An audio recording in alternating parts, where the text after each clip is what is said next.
ஆத்ம வணக்கம்.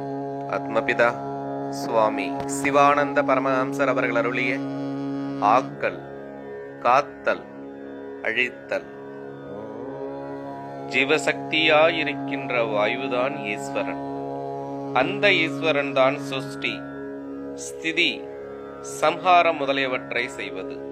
தவிர நம்மை சிருஷ்டிக்கின்றதும் ஜீவசக்தியாகிய வாயுவாகும்.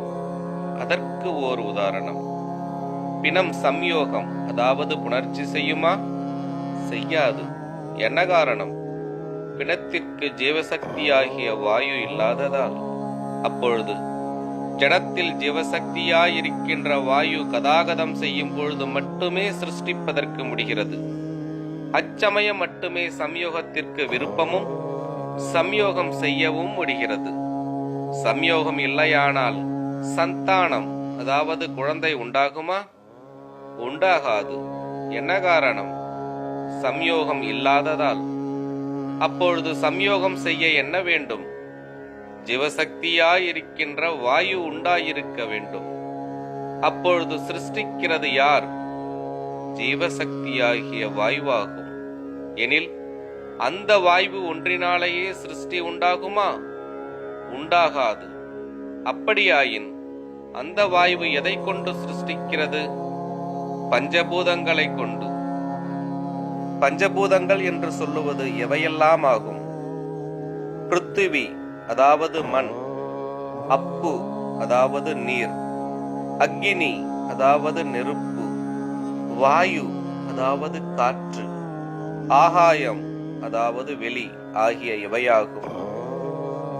இவை எல்லாவற்றையும் உருவமில்லாமல் இருக்கின்ற ஈஸ்வரன் ஒரு ஸ்திரீனுடைய வயிற்றிற்குள் கொண்டு போய் எப்படி சிருஷ்டிக்கின்றது? அப்படி சிருஷ்டிப்பதற்கு முடியுமா? முடியாது. எனில் எதை கொண்டு சிருஷ்டிப்பதென்று நாம் ஆலோசிக்க வேண்டியது.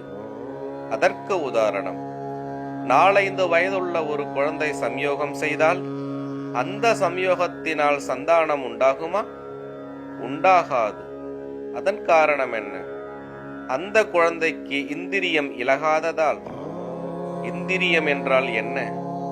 சுக்கிலம். சுக்கிலமாயிருக்கின்ற பீஜம், அதாவது வித்து, ஸ்திரீனிடம் சென்று விழாமல் இருந்தால் கர்ப்பம் உண்டாகுமா? உண்டாகாது. அப்பொழுது எதை கொண்டு சிருஷ்டிக்கிறது? சுக்கிலத்தை கொண்டு. அந்த சுக்கிலம் ஜீவனுக்கு கீழாகவோ மேலாகவோ இருக்கிறது? ஜீவனுக்கு கீழாகவேதான் இருக்கிறது. அந்த ஜீவன் இருப்பது எங்கே? ஆகாசத்தில். ஆகாசம் என்பது என்னவென்று முன் சொல்லப்பட்டிருக்கிறது? சிரசு என்றாகும். எனில் அந்த ஆகாசம் புருவ மத்தியத்தின் மீது தலைக்குள்ளில் உச்சி வரையாகும். அந்த ஆகாசத்திலாகும் ஜீவன் இருக்கிறது. அந்த ஜீவனுடைய சலனத்திற்கே ஜீவசக்தியாகிய வாயு என்று சொல்லுவது. அந்த வாயு உற்பத்தியான புருவ மத்தியத்தில்தான் சுக்கிலம் இருக்கிறது. ஆக்கல், காத்தல், அழித்தல் தொடரும். ஆத்ம வணக்கம்.